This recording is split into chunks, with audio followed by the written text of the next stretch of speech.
Boom, chicka, boom, chicka, boom, chicka, boom, chicka, boom, chicka, boom, chicka. All right, check this out. Let me tell you about the importance of discipline.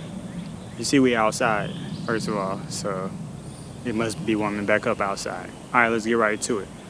So, why it's important to be disciplined? Now, you got to think about the effects of anything that you get out of life.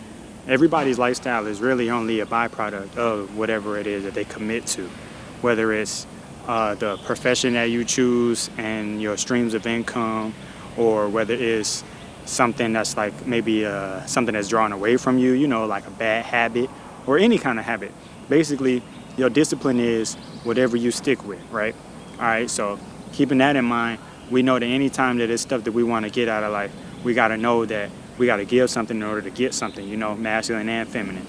So, you know, like coming in both ways, we got to make sure that whatever we're choosing to be disciplined to, we got to make sure that these things really, really mean something to us as far as where we're focusing our energy. Because we don't want to be trying to satisfy some short-term, smaller picture type of desires more than paying attention to the big picture. Because if you're paying attention to the big picture, naturally it's easier for you to be able to figure out the small things that it'll take to get to the big thing whenever you know where you're headed. But if you don't even know where you're headed, it's going to be pretty difficult for you to know how to make wiser choices in life. Because really the only thing about wisdom is that, or not the only thing, but one big thing about wisdom is that the only time that you really are going to get what you want is once you realize like what it takes and what it requires, because then you could really start to picture yourself in this. Remember, you're supposed to be imagining all of this stuff before you create it. So if we know everything starts in thought, it's got to be super important to know what it takes in order to get what results. Because like I said, you got to give something to get something. So if we're gonna choose to be a king of a village, right? Maybe you want to be the chief. All right, so if you know you want to be the chief, you got to make sure that first of all you got leadership capabilities, and not only that, but you make sure that you have the qualities of being able to satisfy groups of people and not just yourself, right? So if you got to think about several different types of people and the different type of people this applies to, or whatever it is that you desire, like what it applies to in order for you to win them over. So in whatever shape or form, if it's not the type of thing where you were already born into it, you have to really prove yourself in that field. So of course, typically when somebody identifies themselves in this world, they typically do so, unfortunately, with whatever they do for a living in order to bring in an income. So when somebody asks you, hey, what do you do? I mean, at least where I come from, the main thing that they're asking is, what is it that you do to bring in money, right? So that just is what it is. So knowing that this is part of somebody's identity, they got to make sure that you got to make sure that whenever you're doing these things with yourself, you really get to know what it means to be wise and what is it going to take for you to get to that place that you want to get to. Now, you might ask, why is this so important and who does this apply to? Maybe it applies to you, right? Maybe you're the type of person, you don't really want to get what you want out of life. Maybe you just enjoy letting life hand things to you and you like the spontaneity of it all. Maybe. But I'm talking to the type of people who want to take control over their reality, right? I'm talking about people who actually want to step into it and not necessarily leave everything up to whatever the universe throws at them, but the type of person who wants to be a wizard, right? Like, do you point at something and you give life to it? You speak on things and they come into reality, like stuff like that. I'm talking about us type of people. So keep this in mind. But whenever you really want to get cooking in this place, you're going to realize very quickly that whatever it is that you're paying attention to, whatever you focusing your energy on, that's what starts to really get life into it, even if it started with no life. No kidding, right? I read this book one time. It actually talked about sexual alchemy. It's called Sexual Alchemy. But there's this PDF online. You might be able to find it. But there's this part in there where you could actually possess a doll. Like, you ever seen the movies where like a doll, like you get that haunted doll, somebody get the haunted doll and it causes whatever it causes. Those type of movies, that stuff is real. So keep that in mind. Anything you pay attention to, you can bring life into it. You got to realize how powerful we are. We can actually make something alive that is an inanimate object. So if you really know how to focus your energy on something, you could really get some crazy stuff to happen. And of course, when I say crazy, I'm not just talking about spooky stuff like a doll being possessed, but you got to realize that when they do stuff like that in the movies, they're trying to scare you, right, from stuff like that. But really, you could do stuff like that and actually like get something extra out of life whenever you start dealing with these magical things. And they might call it the devil or evil or something, but that's simply because they're doing it and they don't want you to be their competition. I promise you, that's all this stuff is. Anytime somebody's trying to talk you out of doing something, if they care enough to try to talk you out of it, then they really got their own agenda of their own. Because really, you're supposed to look at how people live their life, and you're really just supposed to accept them for who they are, knowing that there is no right or wrong. You let somebody live how they want to live, and then you just choose whether you want to affiliate with that type of lifestyle or not, or that type of person who has that kind of lifestyle. Same thing, really. But now, when I'm talking about how to take control over your reality, there's a whole lot of different things that you really got to recognize about how the universe works, and that just comes with picking up on patterns. And when you open up that third eye, it's going to really help you to realize the signs that are there that you didn't realize were there before. They're all around us all the time. You just got to pay attention with stuff like the way that the birds are flying around you. When it comes to stuff like the sound effects that you hear throughout your life, where like the moment you hear a loud noise and stuff like that, all of these things are signals from your subconscious mind, but you got to be able to pick up on what means what. And it's some really, really deep stuff, and that's really a whole nother video for another time. But yeah, if you want me to go into more detail on that, just leave me a comment or something, let me know. But anyway, so whenever we're taking control of this reality in all of these ways, mind you, whenever you're doing this, you have to make sure that you're not paying attention to any type of BS, right? Like if you find something that's trying to suck your energy away from you, you got to be good at canceling that junk out. And the reason why, and of course, when I'm talking about like stuff, when I say stuff or things, I'm not just talking about things, I'm also talking about people, especially other people. But when they're pulling, and in some shape or form, if they're not on the same frequency as you, it's going to cost a lot for you to go out of your way to entertain that person or whatever. They're not going to be as conveniently accessible at times. It's going to be harder for them to understand where you're coming from, or for you to understand where they're coming from. And it's not going to make it very easy for your life to be harmonic, because all of this stuff is frequencies, right? So when we're talking about things moving in harmony, that means they go together. So that might mean that, like my fingers, right, whenever I merge them together, everything is in harmony. This is balance. So you got to realize that all of this stuff works like this in order for you to be able to figure out how to align yourself with whatever frequency you want and point of view on life, so that you can be going in a certain direction in order to get the whatever experiences you desire. The whole thing is, though, if you don't make up your mind, if you don't get really good at making up your mind and being disciplined to the thing that you want, or the things that you want to get, you got to realize that the life is just going to find a way to just show you how to learn the lessons based off of whatever it is that, like whatever choices that you're making. Because these conscious thoughts are one thing, but the subconscious mind is ruling this realm. So that's why I'm saying something about whenever you get something that's pulling your energy from you, you got to be able to recognize it and cut it off. Because I'm sure you heard of like energy parasites or like spiritual vampires and stuff like that, but that can come in many different forms, shapes and forms, like people, places, things, substances, etc. So knowing this, you gotta be able to recognize whenever you're paying attention to something that doesn't really pique your best interest. If it's not really aligned with who you want to become and the things that you want to experience, and your actions are going one way, but you know you're supposed to be doing something else. If your words and your thoughts aren't aligned with your actions, you're going to end up being a contradicting person, which on the surface, everybody could say everybody contradicts.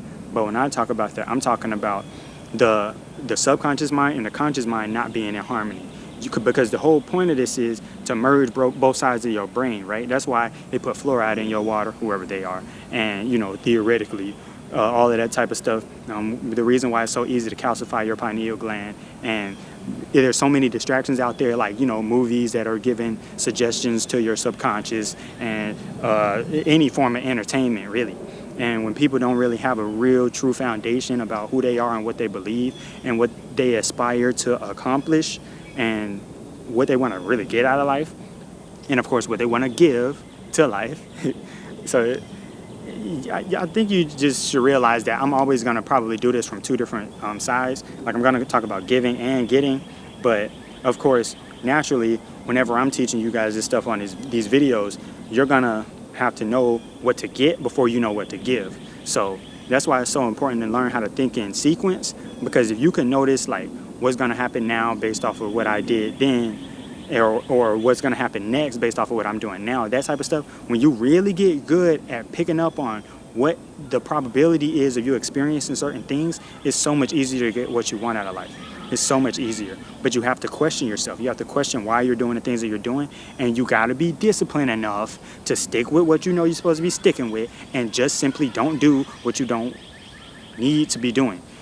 I hear people all the time say stuff like, man, I don't want to go to work. I don't feel like going to work. If you literally just said that out loud, obviously you're doing the wrong job. So maybe quit that job. You know, like if you want to be more in harmony with yourself, and obviously your subconscious is pushing, trying to express itself. It's like, bro, I don't want to go to this place. You literally might have just said out loud, I shouldn't be eating this. I shouldn't be talking to this person.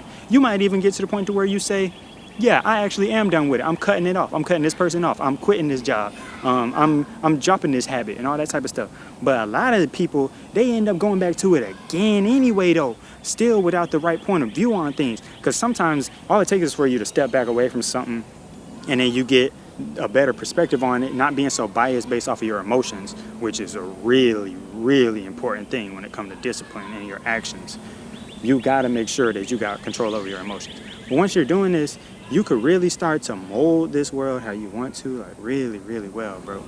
But when I'm talking about you finding a habit that you want to get away from and then you get back to it again, that can go in two ways. You could either like step back and then learn what you need to learn from it, or you could end up getting kind of like too uncomfortable with what comes after that because you didn't have enough of a plan, or you weren't willing to accept whatever it is came with it, and then you might end up going back into hiding and freaking trying to shelter yourself again. Just go back to that thing, go back to that old friend, go back to that old job. Maybe you go back to that old friend because you don't feel very secure with being alone, or waiting on the universe to send you better people, or maybe you're afraid to quit this job because you don't know how you're going to pay your bills. Or I mean, I could go on and on and on for days. Somebody might know they don't need to eat something, but maybe they don't know what else they could eat. Maybe somebody might get to the point to where they're kind of desperate for something, and then they're like, bro, I really have no choice. I have to accept this. And you might feel like you have to accept something even if it's below your standards and whatnot. And all of that stuff, you should really just look at it as a test. If you're sure that you're not supposed to be accepting a certain thing, you actually got to live like that. If you actually believe it, you'll take these actions that reflect these thoughts. And when you start living like that, I promise you it's so easy to get whatever you need, like, and more. And you can also provide for other people, and you can start influencing other people in the ways in which they might request for you to. Like me, for example, people request certain kind of videos, people ask me advice and stuff like that.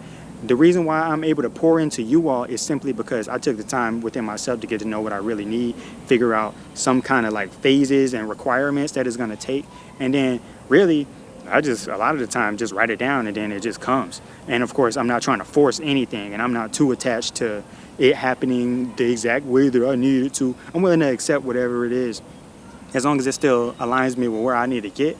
I always make sure that I take what I have advantage to at the present and use it to my advantage somehow, for sure. But at the same time, if I know I have something that does not serve me and I don't even want to utilize it, then I make sure to keep that shit far away from me. And I got these standards and I keep raising them. I don't never go back down. So if I decided that I cut somebody off, I block them. I actually take the time to block them on my phone, because it's going to probably tempt me. Like if they send me a text or call me, it's going to be like, oh man, then they're back on my conscious mind. Then my subconscious is going to absorb all that energy from my conscious mind, and then my emotions will get triggered. I might go all the way back down again, start dealing with this toxic nigga and just doing all type of stuff that I might not necessarily really want to do. So you just got to make sure you do whatever it takes. Whenever you get to know these emotions, I'm making sure, I'm making sure you realize how important this emotional awareness is. Once you figure out how to control your emotions, you can get anything, anytime, and you can get a lot more than what you need.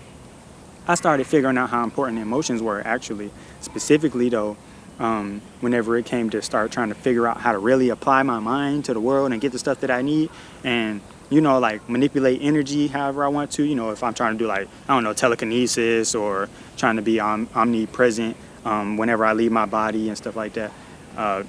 It's pretty important to be in control of your emotions, because if you get too extreme, if you get too excited, or you get nervous or worried or if you get the fear frequency inside you, any of that type of stuff. And even if you're too aggressive and stuff like that, you can really get in your own way a lot. You have to be balanced. You got to know when it's a good time to make a push and when it's a good time to scale back. When it's a good time to pay attention to me, when it's a good time to pour into others. And you shouldn't ever feel guilty for doing whatever you feel is necessary in order for you to keep your balance. And that's another big thing, is that people get too affected by what other people might feel about them, or what they think somebody might feel, or what somebody thinks about them, and all that type of stuff. But you can't be too concerned about all of that, because people are going to think what they want to think anyway. So like, whether you try to present yourself in a certain way or not, people are going to pass judgments that you cannot control. So make sure that whenever you're doing whatever you do it for you, and make sure that the people who are in your close surroundings support whoever you choose to be. Otherwise, you need to start finding yourself in better, healthier environments, even if that means being alone more. But I have to say that because it's going to be a really noticeable thing if you start going a majority of your life and you've been trying to satisfy somebody else for a majority of it. You're going to find yourself in a place, you're going to be like, dang, what am I doing? I do not feel like I'm satisfied enough in my life. And you'll start questioning stuff. You might have like a major midlife crisis or something like that. I'm sure you heard of somebody having a midlife crisis before. Maybe you're going through one right now. I don't know. But a lot of the time, people will go into a crisis whenever they really realize that they weren't paying attention to a certain thing about themselves or their lives. So as long as you're paying attention and you get to know yourself really well, you can get whatever you want to. Hey, until next time, I love you. Holla at me. Click the thumbs up button and leave a comment.